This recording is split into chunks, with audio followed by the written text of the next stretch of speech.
It's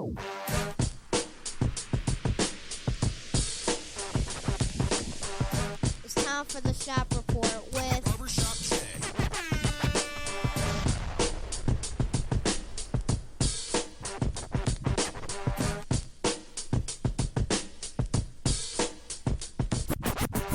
What up, sports fans? Welcome to the Shop Report.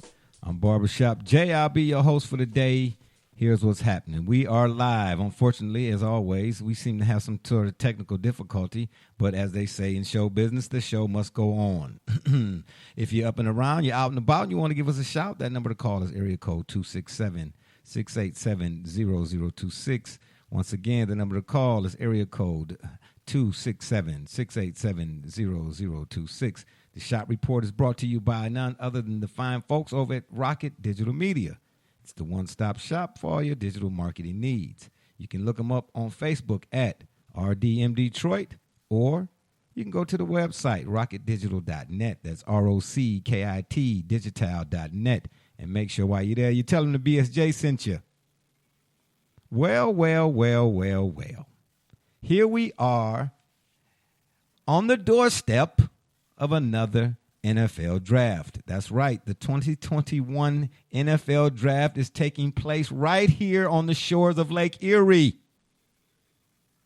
On the shores of Lake Erie. Did you hear what I said? It's taking place right here in Cleveland. Who would have thought? I sure wouldn't have. And joining me on the show today to discuss this and a few other items on the menu today is none other than my cat from the NYC, a.k.a. Rucker Park. But before you come on the show, Brother Rich, I'd just like to let the listeners and the viewers and the people involved in the show outside of the show know right now. For all those who have been tuning in, Brother Rich and Double J, my two esteemed co-hosts, seem to make it a point to try and double team me. It's okay, though. 2 against 1. I like those odds. I was, of course, trained by Dragonfly Jones himself. What? What'd you say? You're killing the monologue here. What'd you say? I was trained by Dragonfly Jones himself, so I can handle the 2-on-1. But in honor of such glorious occasion, as they might say, and this double team WWE, whatever this thing you all got going on here, I came up. Not I, but I had a friend of mine, Damani, my man from Damani LLC, baby, down at the post office. Shout out to my man, Damani. He and I put our heads together, and we came up with this theme music for my two co-hosts, who, of course, love to be like the Corsican Brothers, maybe. No, not the Corsican Brothers. Give me a good tag team for WWE, Double J. Never mind, we don't need it. Here's your theme music. This is for Brother Rich and Double J, the theme music of the day. my buddy, my buddy, my buddy, my buddy. Wherever I go, he goes. My buddy, my buddy, my buddy, my buddy. I'll teach him everything that I know. My buddy and me, like the climb up a tree. My buddy and me, we're the best friends that could be. My buddy, my buddy, my buddy, my buddy, my buddy and me. My Buddy from Play School. The theme music is on point, baby. It is on point. Yes. That came straight from the kettle. Now, who got some? Get at me. That's what they say. Get at me. And on the other side of the ledger, we got my man from up north. Brother Rich don't even need to say nothing today. I shut it down. Yeah. Be Rich from the NYC, a.k.a. Rucker Park. Brother Rich, what's happening, man? Brother, I'm so honored to always be on this program, and it's fitting the draft is going to be in Cleveland because the NFL season starts in Cleveland, and guess what? It will end with Cleveland as well. That's all I'm about to say. Oh, man. Browns are Super Bowl bound, baby. Oh, my goodness. Whoa, bold statements. Wow. And on the other side of the ledger, we got my man from up north, Joey James, a.k.a. Double J. Tell the people what you say. Well, despite being up north, coming with the never cold takes, I'm going to quote the late, great Tupac Shakur and saying, going from Cleveland to L.A. this year, it's happening. Book it. It's happening. Ching, ching, baby. Sound like Money in the Bank. Double down. Take it all the way back around. I don't think so. Yes, and we should be joined by my man Gully here in the D Gully from the CO Lum Buzz. Excuse me, he got on me the last time for not saying that all the way through. He should be joining us very shortly. He should have been here, but you know how that goes. Traffic is very, very thick in the Columbus area right now. Okay, fellas. Brother Rich, the draft is in Cleveland this year. I heard what you said. It's going down. It's Browns, Super Bowl bound, and all that other good stuff. But who will be the catalyst since the Browns are going to the Super Bowl? Or should I say Super Bowl bound Cleveland Brown? Uh-oh, I'm going to get that on the shirt. Anyway, who's going to be the catalyst, in your opinion, to this Super Bowl run? As it relates to the Browns in particular? As it relates to the Browns Baker in particular. Mayfield.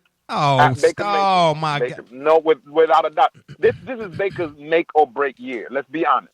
Okay. There's questions about whether or not the fact that they just signed his fifth year and didn't extend them. There are questions about, he has questions as to whether the franchise believes in him.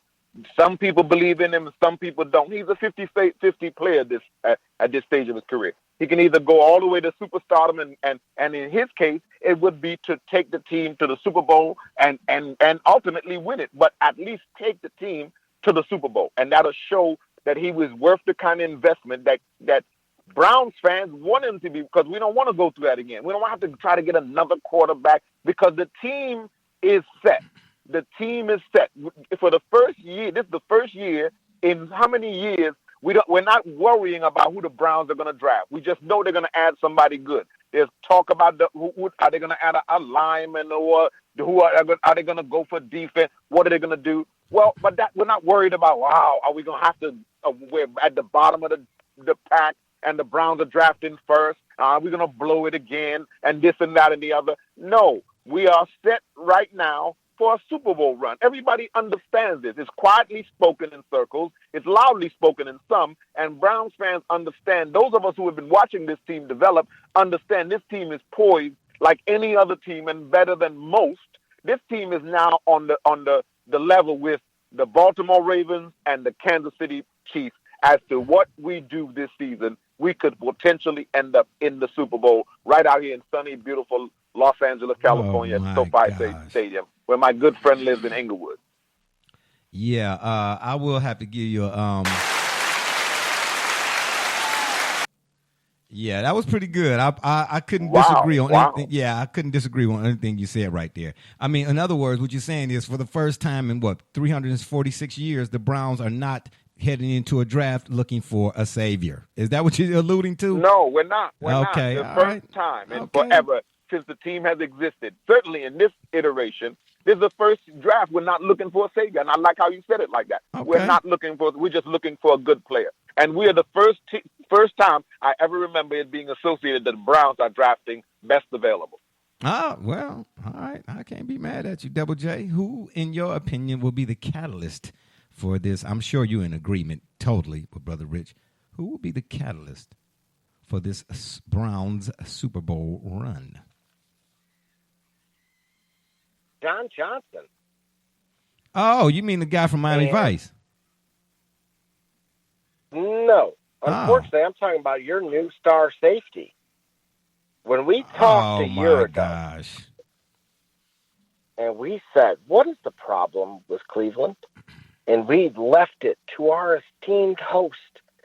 The kettle had run us over in Cleveland, and he had taken his talents to Dallas. He told us, secondary. I took my talents where? Correction. South Beach, baby. Believe me. Oh, no. Gary's Yacht. Stop Red it. Salvation Army Oh, kettle. stop. The Barbershop Day kettle. Stop. Little Jerry. But who's the... Oh, no. Anyway, who but did I'm talking about your new star safety, who is coming from coincidentally, coming from SoFi Stadium. And believe me, he's going to get an opportunity to go right back home and show off his talent in front of a national TV audience. Oh, my. Are you done? Because you kind of laid it on you laid it on kind of thick there. No, see, Yeah. we'll disregard our host here. But look, I'm we just- have homegrown talent. Well, hold Baker on. Mayfield, Hold on. Nick This- Chubb, Jedrick Willis, Miles Garrett, Denzel Fact. Ward, Jarvis Fact. Landry, Austin Fact. Hooper, Jack Fact. Conklin, Fact. Odell Beckham. Fact. Wait. Somehow Wait a minute. this Wait. is happening in the land. Oh, Fact. my gosh.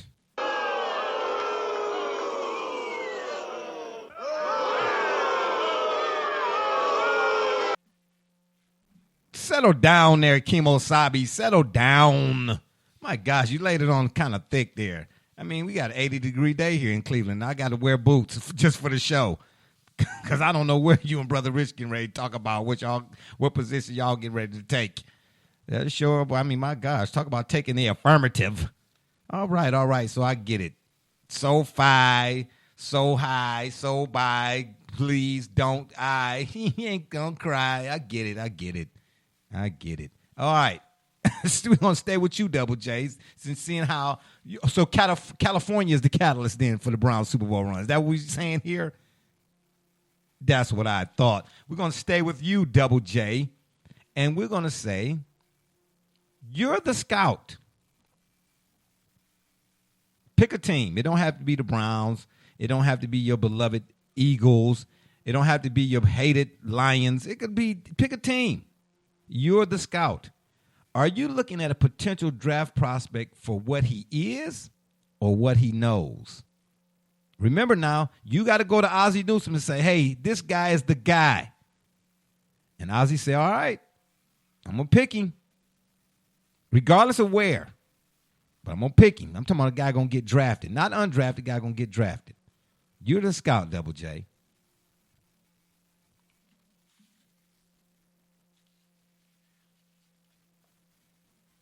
Are you there? Well, of course I'm here. I just wanted to make sure there was no other caveat. Oh, okay, yeah, all right, got you. And just for that, My buddy, my buddy, my buddy, my buddy. Wherever I go, he goes. My buddy, my buddy, my buddy, my buddy. I'll teach him everything that I know. No. My buddy and me, like a friend to me. My buddy and me. Yeah, I got buttons, baby. Friends could be. My buddy, my buddy, my buddy, my buddy. No, My buddy and me. from play My school. buddy you know, from Play School. we're thrilled to hear you in Jerry Jones' theme song. No, don't, please stop it. You already have a designation for that. Next question. You're the scout. Are you getting that prospect for what he is or what he knows? You're on the clock. Well, absolutely for what he is, because look, this comes down to, especially when you evaluate teams. Hold like it. Cleveland. You said for what he is. So if you get a linebacker and you need a linebacker and the guy runs a 4.2, you're going to get that guy because he runs a 4.2. But what if he's not reading or recognizing the play correctly and overrunning the play? Oh, I'm sorry. Continue. But again, that's already known, and as you You state, sound like RB now. what's already understood Need not be said. explained. So when you're adding to your franchise, and you're an established franchise, then this is simply, hey, we're plugging in this additional piece. We're not asking you to be anything that you already are not, or what you can become. We need you for what you have to offer today. And we believe in an extended period of time under our guidance, you will blossom into exactly everything we expected and more. That is the difference between the successful franchises and the others who are simply reaching off of, as you pointed out, my goodness, he's fast. All right. You know what? I got to be fair with the buttons. That was nicely done. But that's all. Brother Rich, you're the scout. You got to report to Ozzie Newsome now. He sent you to go to whatever school to look at this guy, and you come back and say, this guy's the guy. He's a potential draft pick. He's a prospect, excuse me. Are you picking this guy, or are you looking at this guy for what he is or what he knows? I'm picking 40 years. Oh boy. How did not see that coming? A player, if I Yeah. go see Kobe Bryant play basketball, I don't care what position he plays. I know he's a fantastic basketball player. He's a basketball player. If I go see a potential football recruit, because I may need him to adjust, because he's coming up to the NFL, and we know that very often you're going to have to adjust. Based on the size you were at in college, you may have to adjust to a different position. You may have to go play safety because you're just really too small in truth to play an NFL position at that. So we got to change you into a safety. So I need to pick a football player, a guy that knows I may have to make an adjustment at the next level in order to survive and thrive at the next level. Where if I tried to play my original position, I may have been a DB, but You're going in and out. You're going in DB and out, brother. And the pro. Yeah, you're going in and out. You started off good. Mm-hmm. Yep, now I can hear you. Yep. Yeah, the staff is going to draft me based on what they think and they see my potential is as a football player to make the necessary adjustment as we build this team, the Browns, going forward to the Super Bowl in SoFi. Okay, so all that sounded great, fine and dandy, but you messed up when you mentioned Kobe. Okay, what Kobe is or was? How can a person mess up when they mention Kobe? I'm about to tell you. Oh boy! Yeah. Good luck. Yeah. What do you mean? Good luck.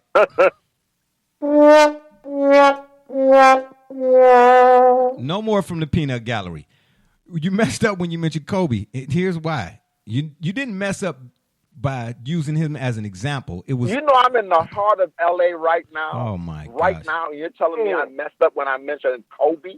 I'm gonna pass 10 years by the time I finish this sentence. Okay. Kobe. You're not letting me finish. You didn't mess up by referencing him. It was what you said within the reference.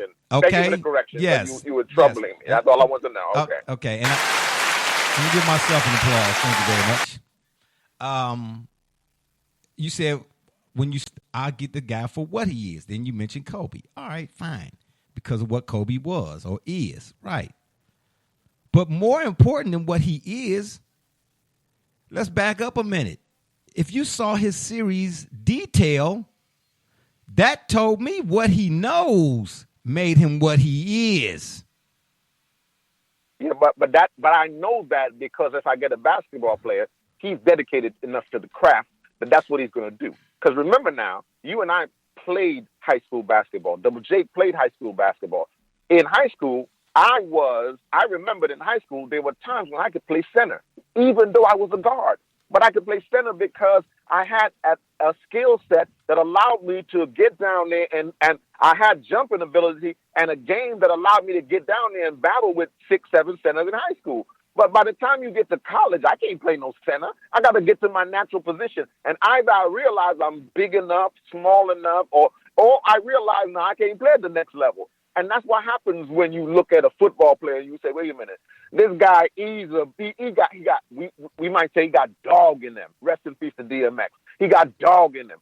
But you realize that he can't play at the next level because he played linebacker. And if he go try to deal with LT, he's gonna crack his ribs and disagree in one series. So I gotta realize that but he would be a hell of a safety at the next level, and we gotta put him out there and let him do his thing out there. But he got the skill to be able to go and move and be a safety. But I drafted him because I needed a football player. Okay, all right, that was well said. But guess what?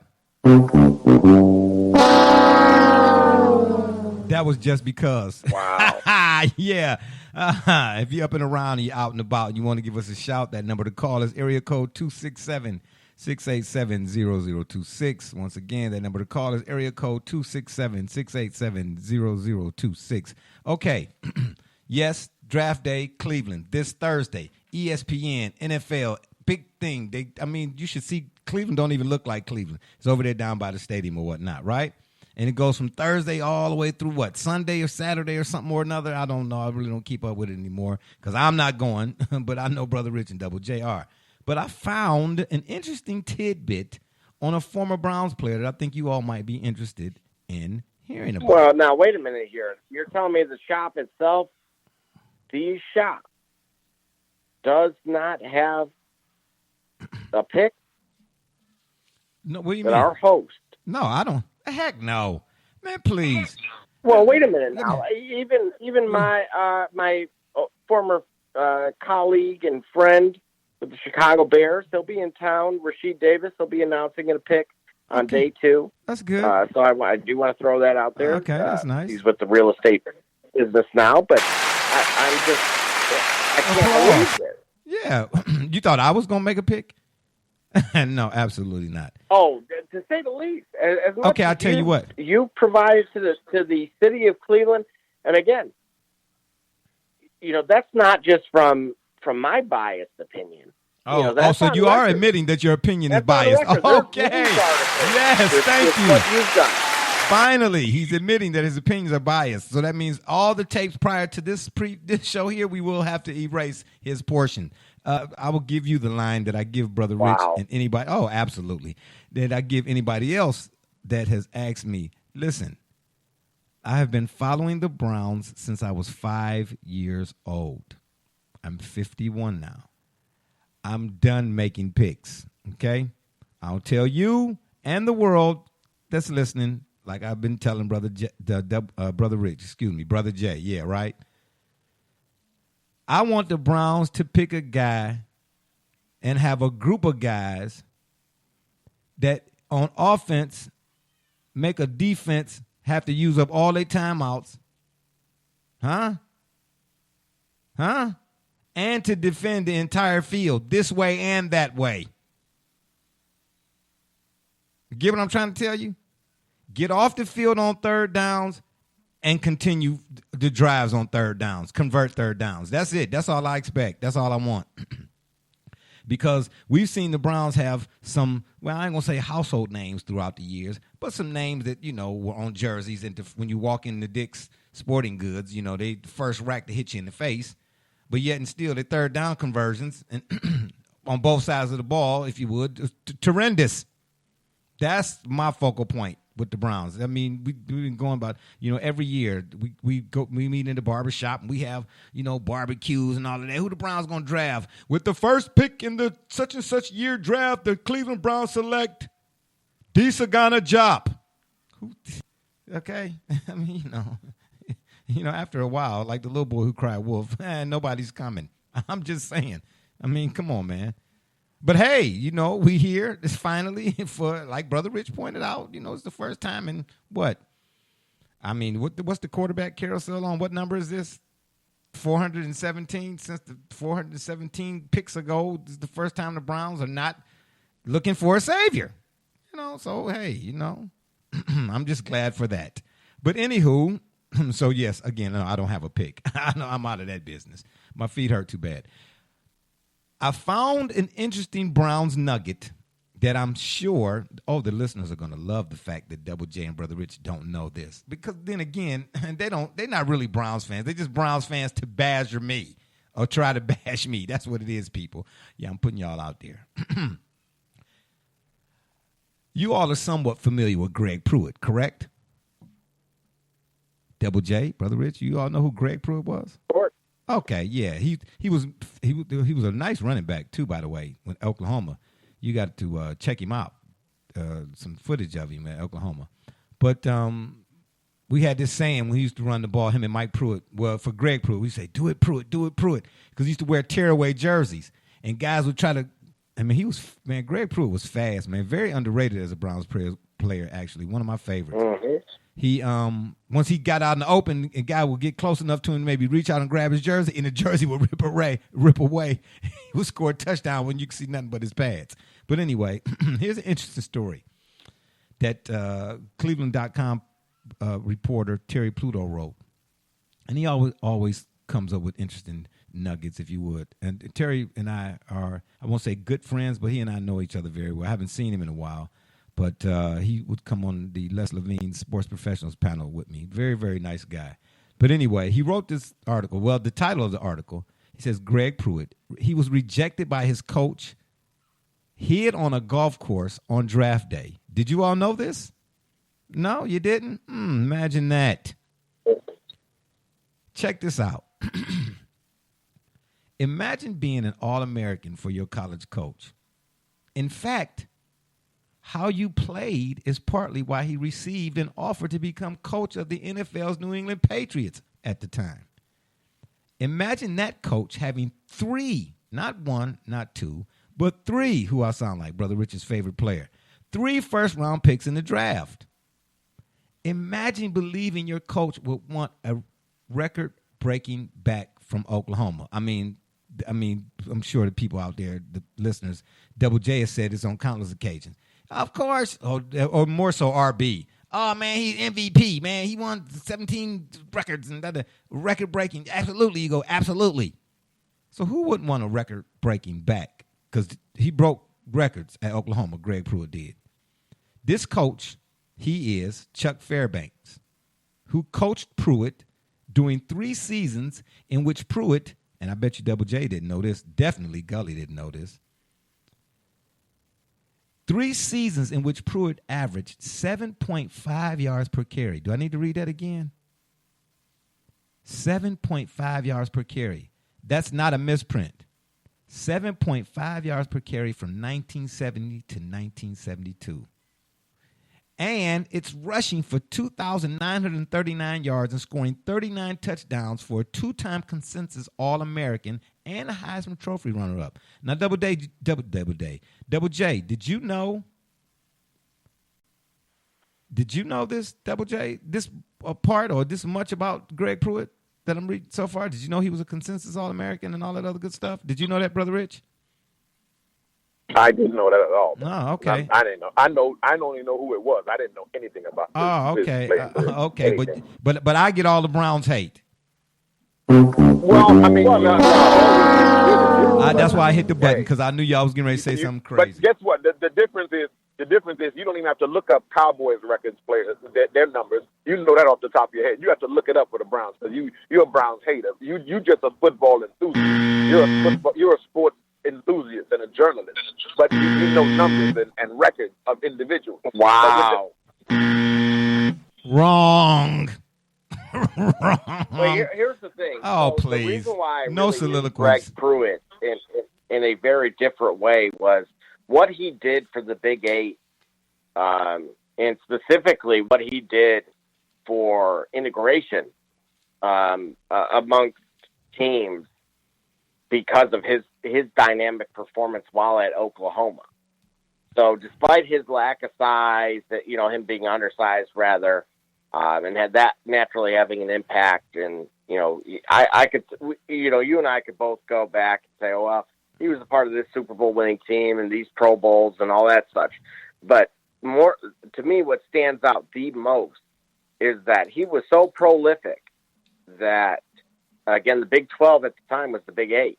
So as kind of that historian, statistician guy that I am, that the type of impact he had against your Bear Bryants and others led to further integration amongst athletes at those universities. So if you ever want to tip a cap to somebody, that's the first one you should point to. Oh, okay. Well, you guess what? I'll give you. Man, you batting 217 right now. Keep it up, brother. You're getting there. No more whiffs at the plate. After Pruitt's final season, Mr. Fairbanks left the 11-1 Oklahoma Sooners for the NFL. The Patriots that at that time had the 3rd, 11th, and 19th picks in the first round. Pruitt says, I just knew he'd take me one of those picks. I just knew it. But instead, Fairbanks selected Alabama guard John Hannah, who, by the way, if I'm not mistaken, is he not in the Hall of Fame? Anyway, John Hannah, if he's not in the Hall of Fame, he will be. And he should have already be. I'm not too sure which one or the other. But John Hannah had a remarkable career. But I'm with Mr. Pruitt. I mean, what he did at Oklahoma, how don't you take him? He not only selected John Hanna, Mr. Fairbanks, he selected running back Sam Cunningham and Double J's favorite, Purdue receiver Darryl Stingley. Watching his old college coach pick Cunningham was devastating to Pruitt. Yeah, that would have been devastating to me too. Pruitt again. I just knew I was a first rounder. Man, I played well enough to be a first rounder. And my coach passed me up 3 times. He said I couldn't watch it anymore. And that year, of course, was 1973. He said Pruitt said I wasn't exactly watching the draft because it wasn't televised, so to speak, of course, like it is now. You know, he said I was a journalism student. I was watching The Wire or Associated Press as the picks came up. There were 26 picks in the first round of the 1973 draft. The Browns had 2 selections at 16 and 22. They went with Steve Holden, a wide receiver from Arizona State at number 22. And then I think it was USC guard Pete Adams. And then they rank as the 2 worst. And, oh, my gosh, the 2 worst picks in franchise history. Did you know that, Double J? Of course not. You just now became a Browns fan when you were at the parade at 0-16. It's all good, though. Meanwhile, Pruitt said he'd had enough. He said, I was just learning to play golf. I went to the course, the back 9, just to get away from everyone. He said, I was whacking away at a golf ball when he heard someone call his name. It was a reporter, said Pruitt. And they said to me, Cleveland drafted you. He's like, who? That was his first thought. The Houston native never heard from the Browns before the draft. He'd never been to Cleveland. He said, I was mad I didn't go in the first round. He said, I was mad at my old coach for passing me up 3 times. Then he said, finally, I was glad somebody took me. Then he thought something else. Jim Brown. We all loved Jim Brown when I was growing up, so it was all good. Did you all like that? That was a nice little story. That was good. Yeah, see what I'm saying? That was. Yeah, you know what I mean? You know, that's just little known facts, you know, coming from the shop that, you know, I thought that, well, you know, I'm just do this. That was for Barbershop J. Yeah. And then next we have Justin Fields, Double J. His drop stop is dropping. Why? Do tell. Well, we've talked about it. And truthfully, you know, to your colleague and amongst others out there, that if you really evaluate this draft, right now that line is at 8.5 for an over-under. Over-under. I am stomping. This is, you put the rent on under. Really? Yes. Okay. And again, the reason why a lot of this draft hinges on San Francisco, and I'm not going to get ahead of myself here, but yeah, because they're next. If you really take a look at all of it, and all of the intangibles, etc., he's being punished by way of his predecessors. But additionally, you know, matter of fact, we'll leave it at that. Point is, he's going under 8.5. Anything else, as Gillette would say in the past, is uncivilized. Yeah, I'm with you on that. Do you think he falls past 15? It would be an absolute shame. Again, Aaron Rodgers is a very good example of this. The last time that happened. Now, granted, Alex Smith happened to just retire this offseason. But again, you go head-to-head with careers. I think we know who the victor of that game was. But do you think it's some backlash, some rumblings or grumblings if Washington were to take Fields, and no knock against him because I like him actually, but because they took Dwayne Haskins, both being Ohio State quarterbacks? Oh, absolutely. This 100%. Yeah, it's got to be some. It has more to do with where he's coming from than what he's actually done. And again, this is very rare that we've ever crossed that bridge.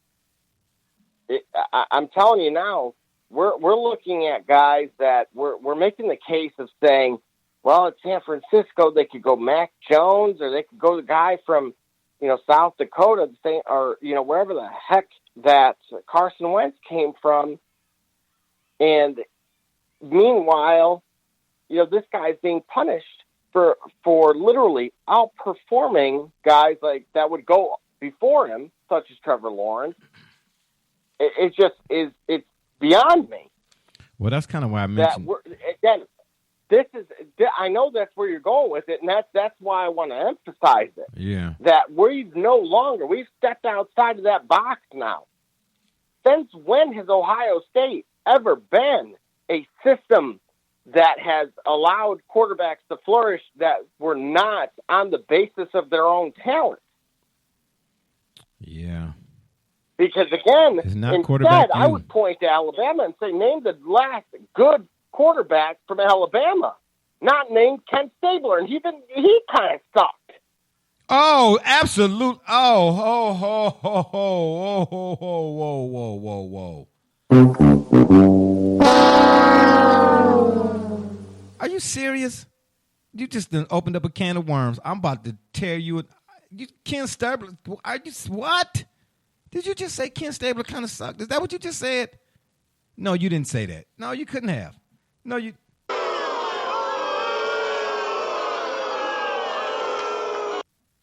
You didn't say that. Man. I had to. No. I had to. But you know why? Because the general public thought it. The general public thought that Ken Stabler. Hold on. It's been uncovered because you know what? We're talking about the era of Archie Manning's and Ken Stabler's. Come on. Hold it. First of all, here you go again. I saw Archie Manning and I saw Ken Stabler. And I'm here to tell you right now, Ken Stabler was the truth. Do you understand?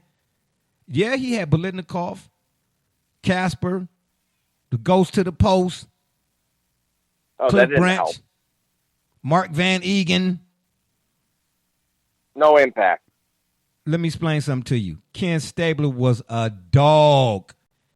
But prior to him, you say, now in more recent memory, I will give you that. Alabama quarterbacks are no more or less than Ohio State quarterbacks. Okay? Because I can't recall the Ohio State quarterback really doing nothing. You can say the same for the Miami Hurricanes.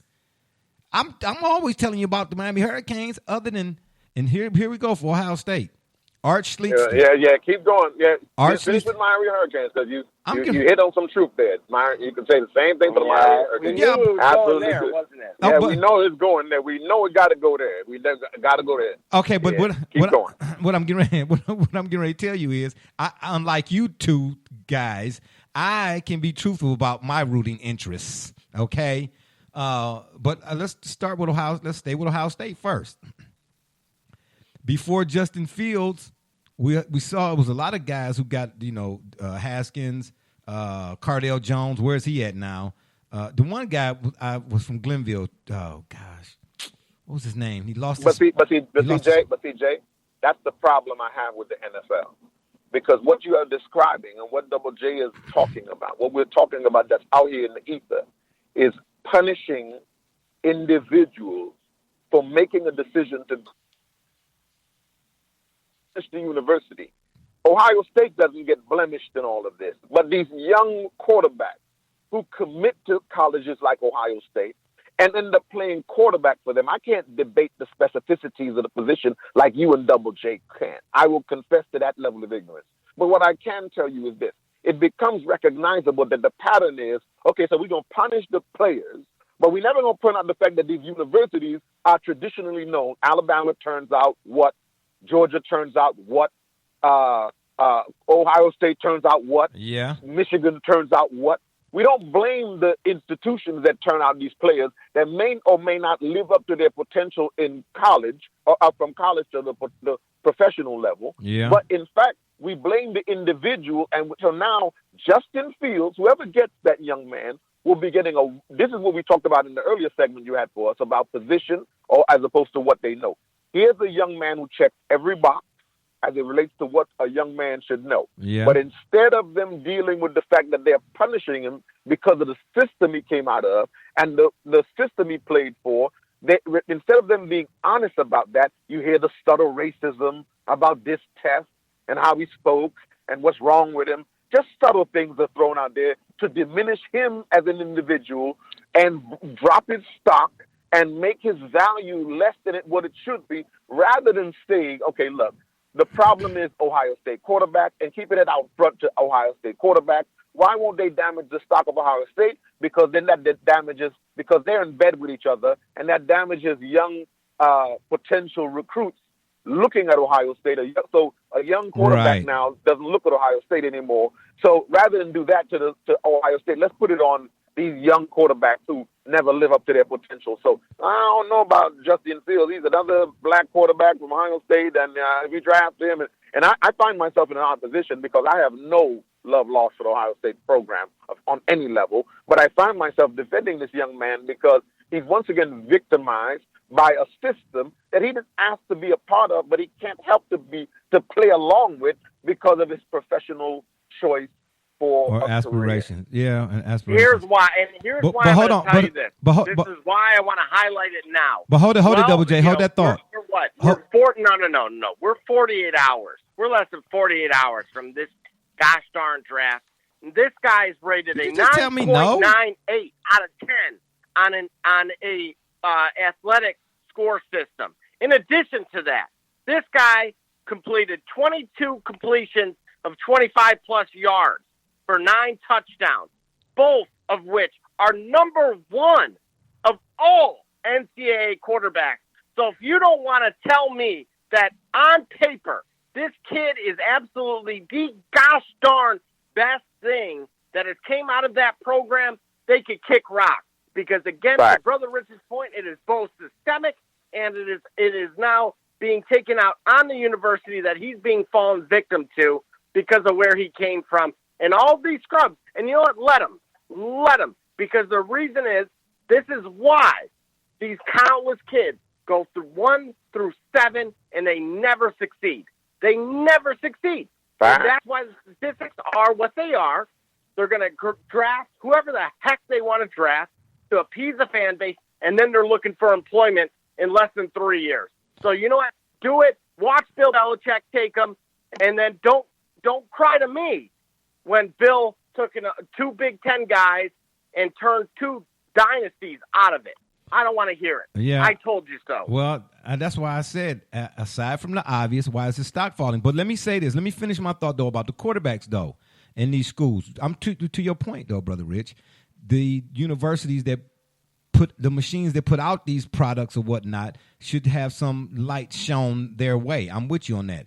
But again, what I was Art Schliess is the only guy I can think of that went to the NFL and, had some maybe moderate success, I guess. But after him, I can't recall really anybody that did, except I can't even think of my boy that went to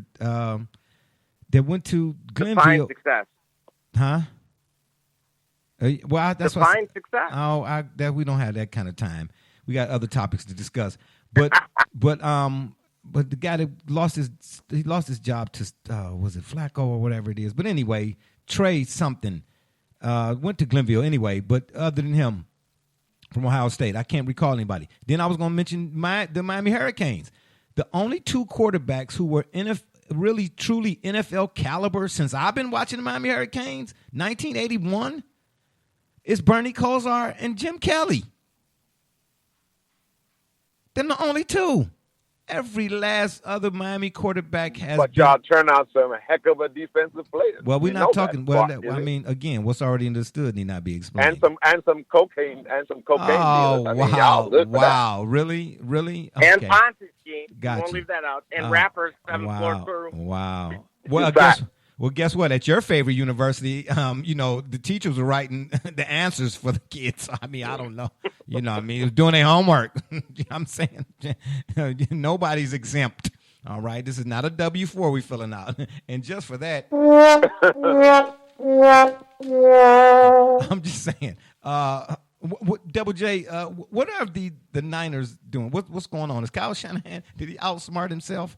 Because we did a show some many moons ago now, what George Kittle said about Shanahan being a genius. And when I read the little piece of the inscription, I was like, wow, maybe this football, my IQ or mind is off the charts. But whatever the Niners are doing now, I'm starting to wonder if Shanahan maybe might be a mad genius, so to speak, and maybe didn't take his medication. No offense to anybody, but I'm just saying, What's going on? What's going on with the Niners, man? Well, you just highlighted it. Is that Kyle Shanahan right now, you have the scouting department saying one thing, and you have Kyle Shanahan saying another. And between Mac Jones and, of course, the outsider of all of this, which is the North Dakota State kid, who, again, looks like a quality athlete. Yep. It's between Lance, which is the scouting, just to clarify for the audience, Lance is the scouting department's pick. Mac Jones is who is Kyle Shanahan. And so what has to be identified now is who's going to win in all of this, because ultimately here, we know Lance can flip. As a matter of fact, I would argue both can flip. Yeah, but here's the so the question. Yep. Yeah, but here's the thing, though, and Brother Rich, I want you to weigh in on this as well. Would you say that Kyle Shanahan is, when it comes to his football acumen, Brother Rich, where would you put him at? In other words, how would you have to respect him? You have to respect the Shanahan brain. You have to do that. Okay, that's you absolutely have to respect that.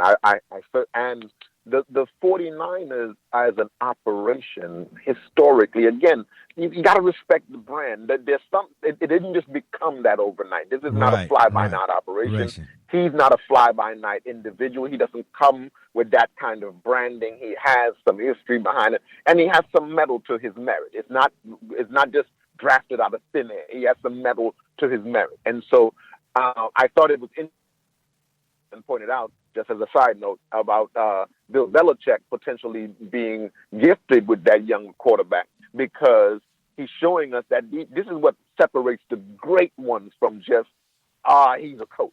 See, Shanahan is he's potentially one of the great ones.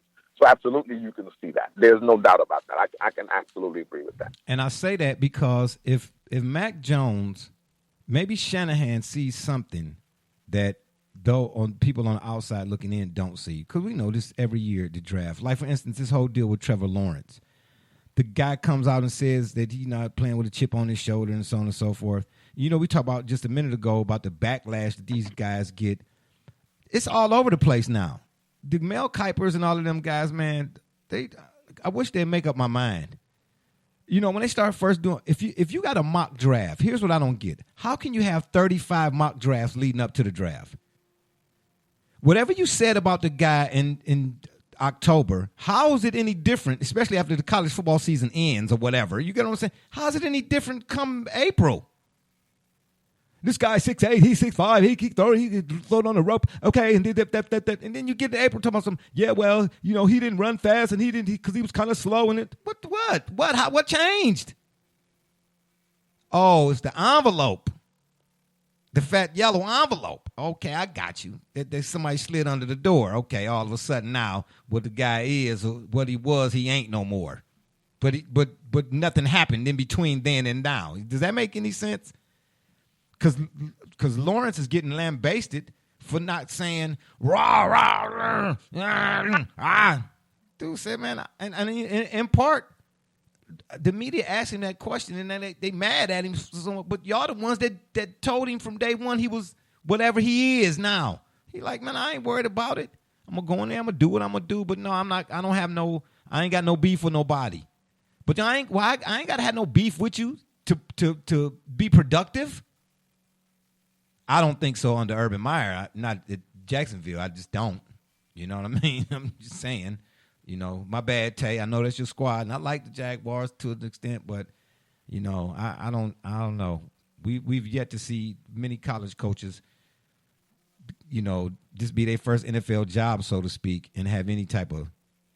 I can't think of anybody off the top of my head except for maybe Chip Kelly, in terms of not having no success. That 7 seconds or less offense was straight trash. But he was a great college coach though, so we'll see. But I'm just saying, man. You know, all of this talk that's surrounding all of these guys, man, it just, you never know what's what until, Brother Rich, what have I always said about grading a draft? You can't really grade a draft until what? 3 years down the line is what I said? That was what you say. That's what you always say. You get what I mean? You just don't know. You got to see what the guy going to be in a certain guy's system. But a Mac Jones and Kyle Shanahan system, maybe he sees something. I know what he did for the Browns. That's all. I know what he did for Brian Hoyer. I mean, you could any guy. Brian Hoyer was on the cusp of looking like the second coming of Brian Sipe. And then we see what happened when Shanahan got out of here. How you let him get away, I have no idea. But you do what you do for Brian Hoyer. Double J, I'm asking you, is it possible that he couldn't do the same, if not more, for Mac Jones? Why is he so stuck on Mac Jones? And then of course, this is all speculation. Nobody knows until the pick is actually in. But, just going off the little tidbits of information. Why is he so hell-bent on Mac Jones? If it's not something to it. Well, I mean, that's a logical pick. Again, this is the style of quarterback. Look at even take it a step further, right? He's an olive branch from his old man. And if you look at Mac Jones as a player, again, you only had a small sample size, but the kid doesn't end up in Alabama for his good looks, right? So, unfortunately, he fit the Elways. He fit what has allowed the Shanahans to become a household name within the NFL. And truth be told, guys like Trey Lance, despite being, arguably I would say undoubtedly. I don't know if anybody can actually deny or not if Trey Lance has better arm or not naturally. But as far as style of play, and this is what here's the thing, and this is the challenge. This is why I truthfully believe that this entire draft is shaped by San Francisco and Miami and such, because at that pick, they can absolutely trade out, knowing darn well that this kid, Mac Jones is the type of player that truthfully looks like Tom Brady to me. He looks like somebody that was okay, wasn't phenomenal, could make the play, but under the right system, with all of those things, those check boxes being green lit, you get your storybook ending. Okay. That's what I foresee with somebody like Mac Jones. Now, many could also argue, well, why hasn't it worked with Jimmy Garoppolo? I would strongly suggest to these folks, this is why. There's some talk. Mac Jones has a 49er jersey on. My caveat to you all is this. Not only did they move out, but he plays behind Jimmy for an extended period of time. This is very much Favre to Rodgers. And even if that's a great value version of it, that's exact. And here's why. Because if you look at Jimmy's durability throughout these years, there hasn't been much of it, right? Wait a minute. Can we please can we not do that? Don't do that to them guys. That's durability. That's like asking a car crash dummy to be durable. It's impossible. But I get it, the injury thing. Whoa. Those things stay put. They don't break into pieces. The cars do. Don't get them twisted. Yeah, because they got intended. Oh, wow. You know what? And while we on that subject right quick, a friend of mine put a post up the other day, Derek Veasley. He was on the show early on when we were doing this. He was on the show a time or two. He's talking about on football players and their ability to stay healthy. He said, man, they pushing their bodies to the limit to stay in elite shape, ultimately to crash into someone every down.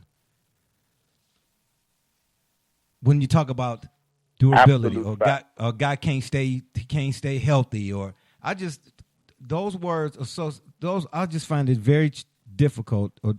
And most of them, remember now, there's a football player that just passed away recently. I believe it's today. Yeah, Geno Hayes. 33 years of age. Yeah, Geno Hayes. Who have liver disease. And that's from taking all of the Thordol and all the liver damaging, killing, and Yes. destructive diseases. That's why nobody talks about the fact that Alonzo Mourning suffered liver disease and said the reason his doctor told him the reason he had liver disease early for a young man is because he took so many painkillers. His kidneys and his liver suffered from that. Absolutely. Yeah. And so when you look at the end of the day, that young man who passed away at 33 years of age, you called his name, you'll find out that it was because of the kind of medication he's had to take to play football. So when you talk about what they have to go through to keep their bodies in that shape, you're absolutely correct. But they don't do it just with good old bread and water. They got to take terrible medications to play hurt. They got to take very powerful medications to stay on the field to entertain people. And they don't even have a good contract and no health care and nothing to look out for them after their careers are ended. And they end up broke and damaged and destroyed. But it's the draft time. Let's celebrate them. And forgotten in a lot of cases. So I get what I get what you're saying, Double J. It's just hard. It's just I don't like using that word. It's just very difficult to hear those words when we're talking about NFL football players, and for me to not say something. But I understand what you're saying. The question though is, but Jay, you have to understand that there's a depth chart for a reason, right? Of course, this is just as much as these same players, right, that we're referring to. And look, I've been in these same locker rooms too, and these guys, you know, it is very challenging to sit there and look them dead in the eyes and tell them, you understand you're taking years off of your life, that at some point what you're doing right now will catch up to you.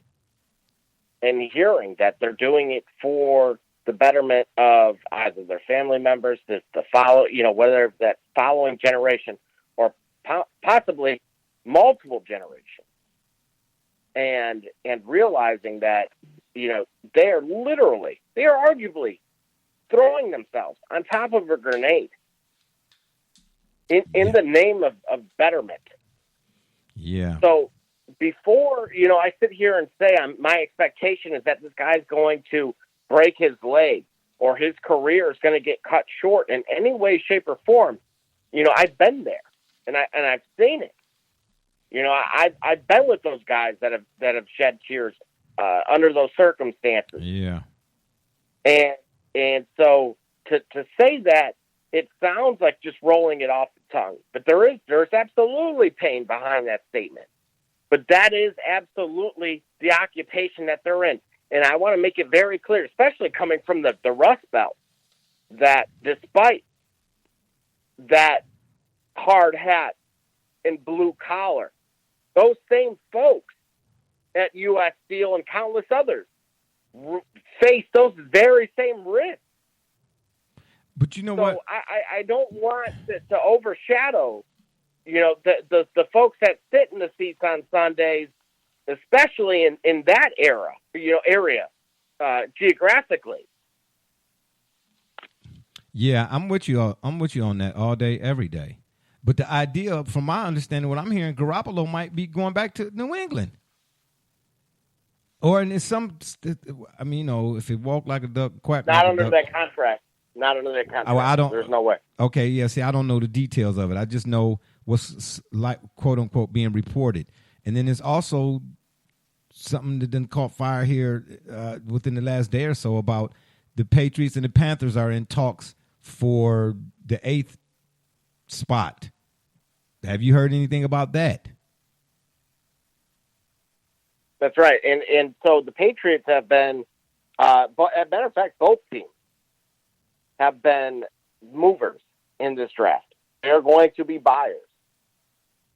Naturally, what we've seen with Cam, who is on a very friendly contract, you know, I think he's either accepted what he's accomplished in this league or the funds he's made, and at this point is happy to be here and maybe prove that kid in the camp wrong.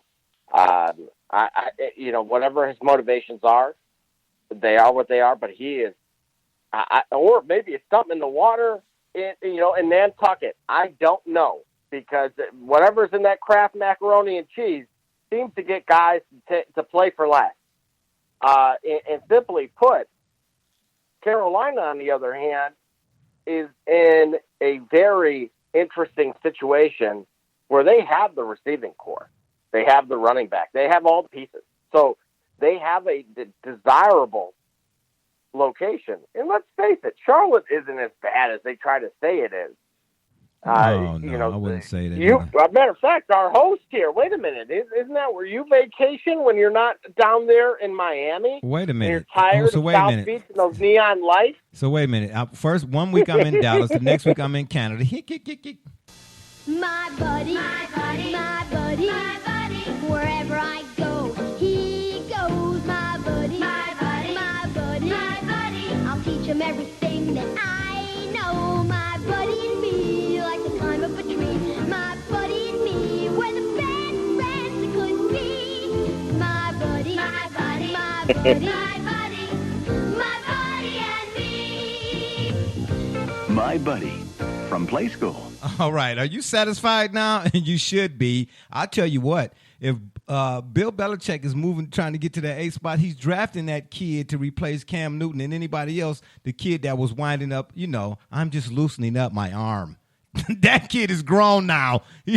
That's who Bill Belichick is getting ready to draft for the 8th spot. My bad, Cam. I got love for you. But guess what? I salute you, baby. But I seen you. Because that kid that was loosening up his arm, it will be the 8th pick in the 2021 NFL draft right here on the shores of Lake Erie. Well, I'm going to say this.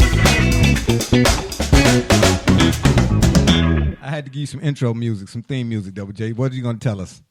Yeah, I was going to say, I wasn't sure if that was that or the Moxie show circa 1994 on Cartoon Network. But nevertheless, both of which are why I keep stressing to the folks listening. I'm sorry. To continue to put your funds, whether it's stimulus check, employment check, whatever it may be, put the rent and send the invoice to me on Justin Fields. That line is at 8.5, folks. Okay? Either Carolina or New England will move up in that 8th spot if someone else hasn't prior to take Justin Fields. So thank you.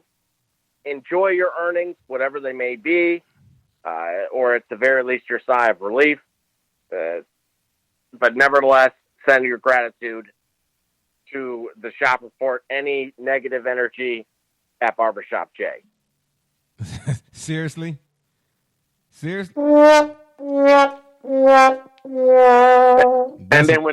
And then when Belichick does what Double J is saying he's going to do and gets up there and drafts him, then he'll be the steal of the draft when he blows up, and then 2 years from now he takes New England back to the Super Bowl and they win it after the Browns. And then they start another dynasty up there. Oh, so wait. So New England will start a dynasty, but the Browns will win just one Super Bowl and then they're going to fall off? Back to 28 years of misery? No, I didn't. I'm just saying, make up my mind here. That's not what you heard me say. Okay. I didn't say that. Oh, you dynasty said dynasty. Is more than you don't just win it every year because you're a dynasty. Brady didn't win it every year. Jordan didn't win it every year. Oh, okay. Dynasty is that you reign for a few years. Oh, they're going to be rivaling with the Browns. With the Browns. Yeah. Okay. But apparently, if they're going to be the dynasty, the Browns won't. Oh, the Browns. I get it. The Patriots will be a dynasty. No, the Browns have a long way to go. The Browns will be downtrodden. Let's be honest. I'm a realistic fan. Stop it. I'm not a fanatic. I'm a realistic fan. I'm not a Dallas Cowboys fan that believes the Dallas Cowboys. That's why you believe they're going to win everything that they've ever entered into, even a bicycle race. Really? As long as the Cowboys in it. Oh, you think so? You think we could win the PBR championship maybe this year? The Professional Bull Riders Association?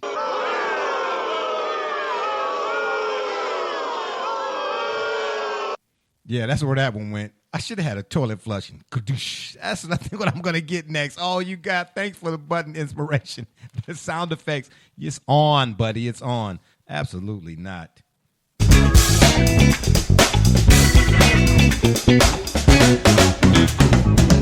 All right. This one coming from the land of Texas. Yeehaw. Oh, y'all going to love this, right? Well, apparently, the Texans claimed that they had planned to trade Deshaun Watson all along. And I quote, I say, according to John McClain, The Texans had planned to grant Deshaun Watson's trade request this week before his legal situation scuttled the market. No, is what I say. Brother Rich, what say you? I say like you, no. I mean, come on. We've been through the Deshaun Watson situation. We know what's happening here. This is absolutely. I'll use no less. This than is Clarence Thomas's malfeasance. Words. This is a modern. This is a modern day lynching. That's what this is. He's going through a modern day lynching. Well. You know, since you put it that way. Double J, what say you? The Texans You're had absolutely already right. planned to trade. This guy has been dragged through City Center. His head has been put on public display. And yet, here we are. Despite all of that, here we are. And to say that there are 8 teams vying for said plaintiff, defendant talent. Yeah, because remember, Double J, there was always a plantation willing to take the rebellious slave. They believed they could work with him better, and so they've tampered some of his rebellion, his rebellious spirit. And since they believe he's a little more tempered now, they've tapered him out a little bit. Now teams are ready to get him. Now, you ready to come on over here and be a good soldier for us?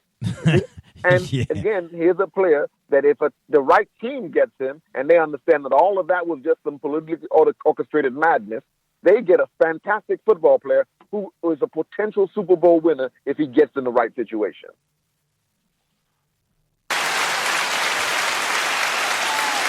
Get no argument from me. That's not fun. Well, I can't argue something that one of you all say. I don't like agreeing with you all. Disagreement is best. But I can't argue that one right there. Well said. Matter of fact, that's the end of that. Double J.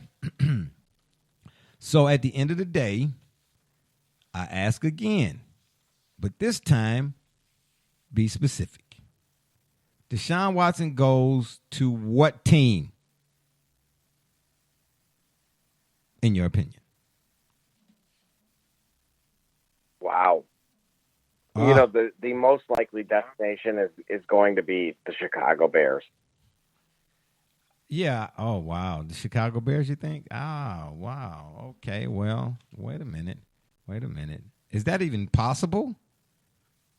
You know, given monies and so on and so forth, and cryptocurrency and Bitcoins and stuff that's got to be passed back and forth before anything could be official. You think the Bears get it? Yes, Huh? and again, the reason why is you got to remember, despite the cap and such, that you have Washington signing Ryan Fitzpatrick. You basically have Miami and Denver that are the only, would be, in theory, vacancy teams. And then Miami, of course, has Tua. Denver have Drew Lock. Sam Darnold, of course, being with the Carolina Panthers, which implies that they actually have a piece as well. So, again, if up to me, it doesn't fit the 49ers. So I would still say between Chicago, who has some pieces to let go, or Carolina. You could throw New England in there, but my concern with Bill and Patricia and all and Robert and all those guys, they're not going to, they're going to slam that can on the ground like Mr. Deeds and say, they just lost X amount of stock. We're willing to give you this. And that's why I don't believe that's what's going to happen. Houston's going to attempt to get as much as they can for him in return. And Chicago is known for overpaying. Yeah. Carolina's not. So, again, if it's one of those three, don't say I didn't tell you so. Yeah, well, that makes sense. I couldn't argue that either.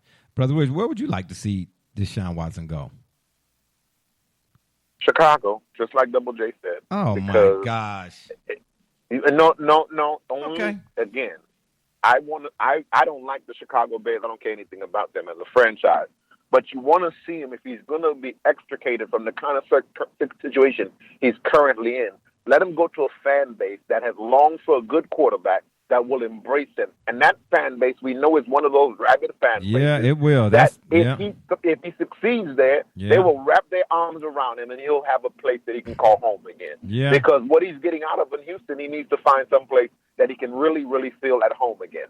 So Chicago seems like that kind of destination in terms of a football player. Man, y'all hitting on all cylinders today. But just because. All right. And last but not least, Brother Rich, we will stay with you. With the 26th pick, the Browns got the 26th pick in the first round, and they got, I don't know which picks in the second, third, fourth, fifth, and 88th rounds. But everybody seems to be discussing what goes on in the first round. That seems to be the do-or-die round for a player's career. So we'll stay with the first round. And, of course, again, the Browns have the 26th pick. Do you want to see them get – and the talk now is, and well, more so than the talk, how would I say this? Well, let's just put it this way.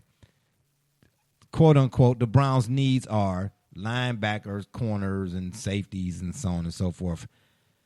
I don't see that. I think the cupboard is pretty much full as it is. Do you want to see the Browns get a defensive player with that 26th pick? Or, you ready for this?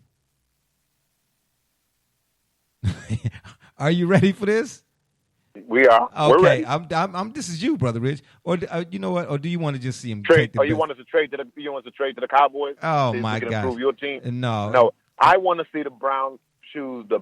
I'm proud to say this as a Browns fan that we are able to really say this, that we should be able to choose the best available at that pick. We can finally say, let's choose the best available because the cupboard is pretty much full, but this is football. And injuries are a real part of this game. And so you always want to have 2-3 layers deep as best you can in some of these best skill positions. Oh, so okay. we can To get Double another J's point, the linebacker. depth. That if we can get a wide receiver that can shore up the wide receiving core, that is a steal somewhere down there. But whoever we get, that's the best available player. We want to get that player. Yeah, well, I'm telling you what the word in this town is now when it comes to when you mention wide receiver. The talk is that will upon his return, the assimilation is what they call it. That's the word that was used. The assimilation of OBJ and Baker. Will it take place this season? I believe it will because OBJ needs to prove himself again. He's back at a stage of his career where he's pretty much a forgotten entity. The NFL is what have you done for me lately kind of league. Well, what has he that, done yeah. lately? The Browns succeeded without him, so he needs to get back on the field and show that he can be a part of a team. And so I believe the potential again is great because we have a Super Bowl potential quarterback playing now with a quarterback who has arrived into his own with a team around him where they kind of pretty much figured it out last season. And so we know we're Super Bowl bound. Well, the Cowboys, they'll be there. Mr. Jones will be there representing you guys. So, but, y'all won't be there as a team. But, it's okay. Yeah, well, just so you know, Julio Jones' name is coming to the mix as far as and the Browns, or the Browns being one of the teams that is interested in Julio Jones. Everybody want to come to the Browns now. No, I didn't say he is. I'm just saying. Well, I don't know where it's coming from, or I don't know the source. But I'm starting to see things where Julio Jones. You can't move a player like Julio Jones without him kind of nodding his head in that direction. I might be interested. The Browns are no longer the team that you don't want to come to. If you want to get on that track to the Super Bowl, some of us can read the handwriting the tea on the wall. leaves. The tea leaves. Yeah, some of us can read the fans tea like leaves. you all a little hard-headed. You don't want to really see what's happening yet. But it's right there in front of your face for those who want to pay attention. Oh, really? This team is going places. Oh, okay. So we can't see what everybody else can see.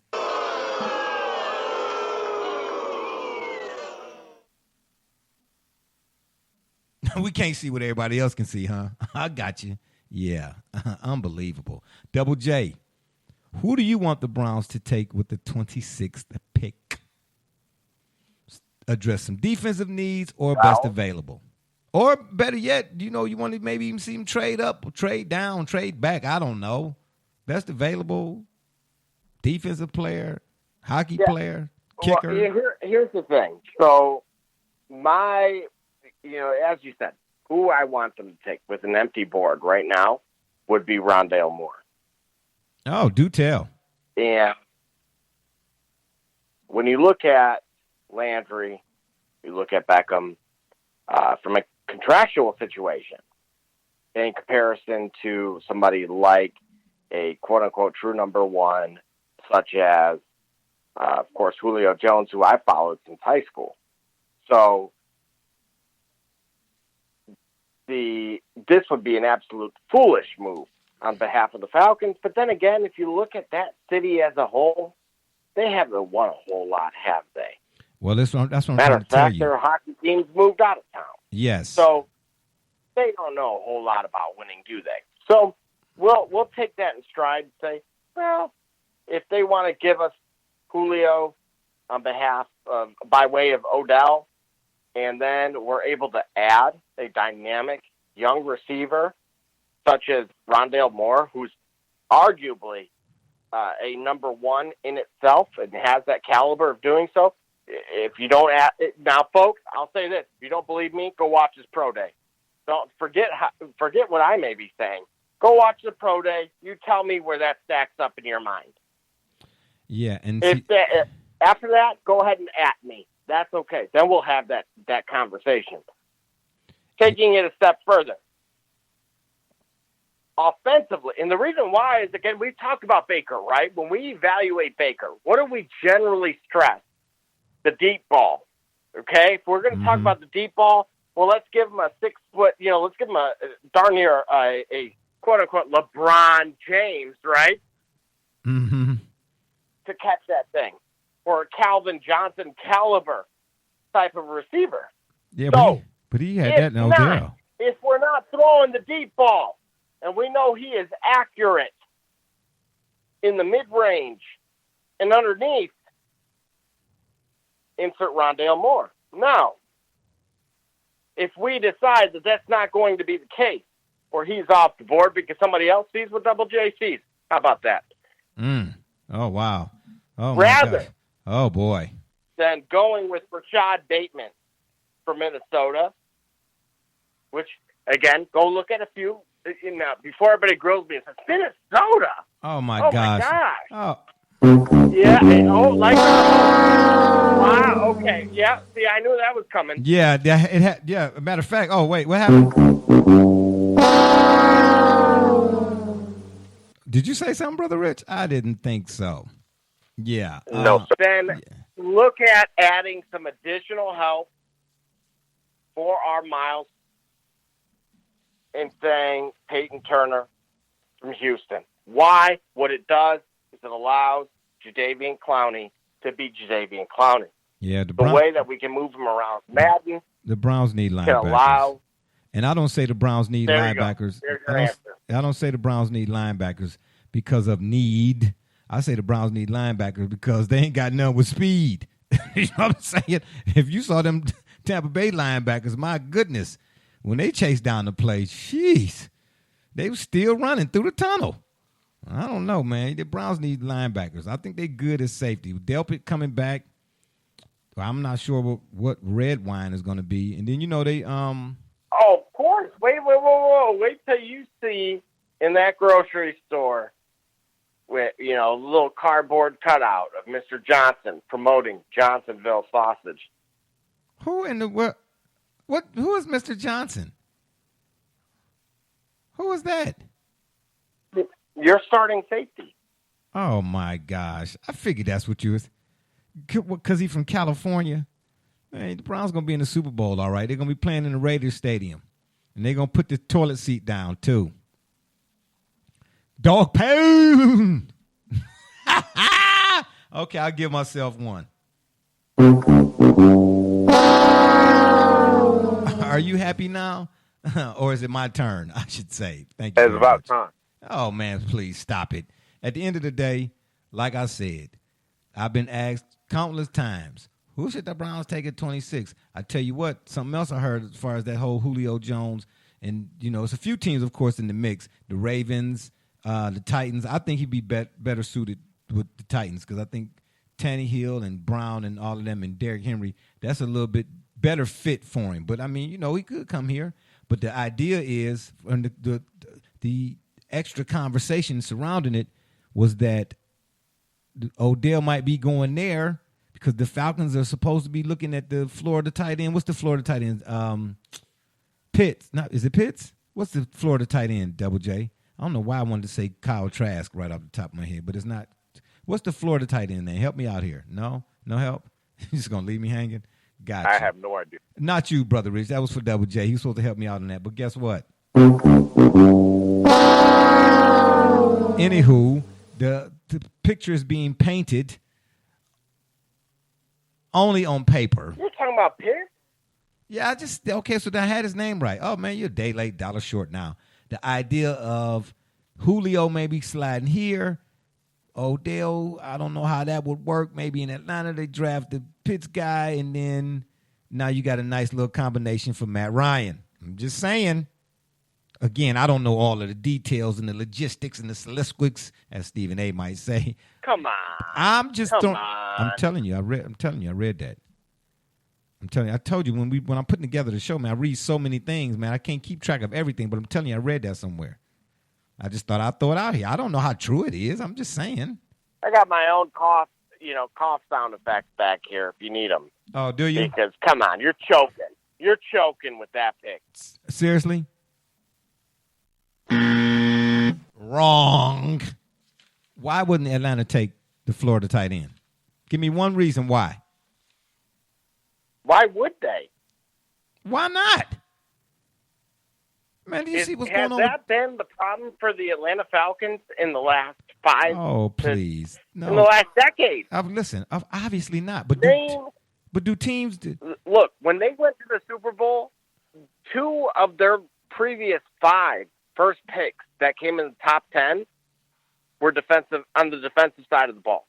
And they were able to reach a Super Bowl. Many would argue Matty Ice isn't the problem. Now, if he will restructure his contract to be cap-friendly, Julio Jones potentially even be willing to do such a thing, that's where maybe the numbers can work in their favor. With the way it stands right now, Hayden Hurst was not exactly a horrible tight end by any means. I'm just saying. Just this whole rationale is trash. What are we doing here? They don't have Gronk and adding Aaron Hernandez. Come on, that's enough. I'm just saying. They're trying to make it out to be that's what the case could be. This Florida tight end could be one of the next, or in line to be in the discussion like the George Kittles and the Travis Kelce's and the so on and so forth. The guy is nice, though. I will. Yeah, I heard that about Eric Ebron once upon a time, too. No, he better than Eric Ebron. Ebron got away with what he got away with because he was at, I don't know, North Carolina? Didn't he go to North Carolina? See what I mean? Seriously? Oh, sorry. Notre Dame? I don't know. Where'd he go? I don't know. I'm just saying, But this Pitts, man, he's better than Ebron. By far. He better than Ebron. I've heard this as well. And, I don't really do the comparison thing all like that, but, that old Shannon Sharp type build and stock and body and all of that. The guy is a beast, though, Double J. Are you saying here now that he's not? Are you saying the guy's not that good? I'm sorry? Are you saying the Florida tight end? You saying he's not that good? No, you know what it is? I'm not going to disrespect the kid, but what I am going to do is say that's not the right fit. Because you know why? That addition is still subtraction. Is it? You think so? Yeah, because they need help on the defensive side of the ball. Where did Atlanta rank defensively? Well, you know what I told you? This isn't new here. But matter of fact, let's take it back to the second half of that Super Bowl. Okay, well, What wait a minute. happened? But wait a minute. I get your point. You're making a strong point. Matter of fact, hey. But on the flip side, because there's two sides to every coin, we do know this, right? On the flip side, I think back to what my man Herm said about the year he was with the Ravens, and they needed a running back. And they took Jonathan Ogden. Keyword, needed. The Falcons have Hayden Hurst. They do not need a tight end But that to don't mean get them over the hump. Yeah, they but don't need a tight end at all. Man, This is the classic case of best available. And let's be honest here. If you're not a fan of Atlanta, you want this pick to happen. Why? Because there are two chances, rather.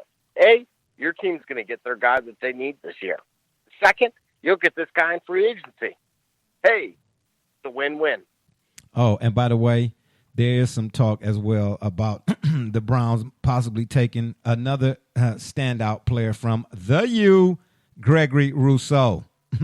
If you don't know who that is, go check the tape. Brother Rich Double J, since y'all such the Browns fans around this town, check out the U's Gregory Rousseau. I'm just saying. Well, if he comes from the U, hopefully once he comes to the Browns, he'll become a professional and pick up some better habits. Seriously? Is that what you just did? Seriously, is that what you just said?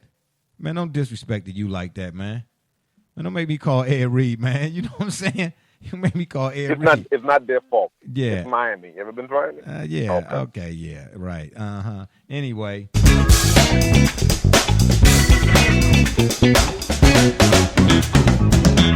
And on that note, it's been fun, but we got to run. We appreciate y'all for listening. Don't forget to check us out right here on Spreaker.com, or you can check us out on Facebook, Twitter, and whoever, you listen to your favorite podcast, as well as the shop's Facebook fan page. And if that don't work, Google it.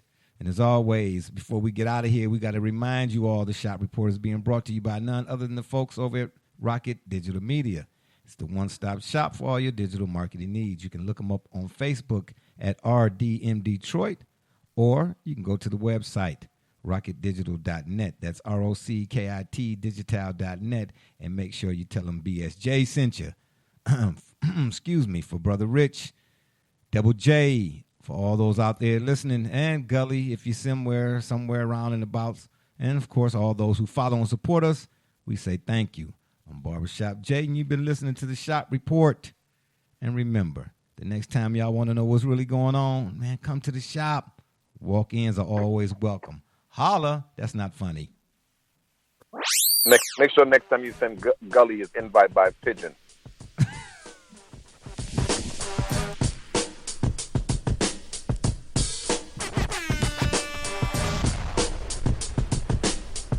Time to circle the wagons with Barbershop Jay.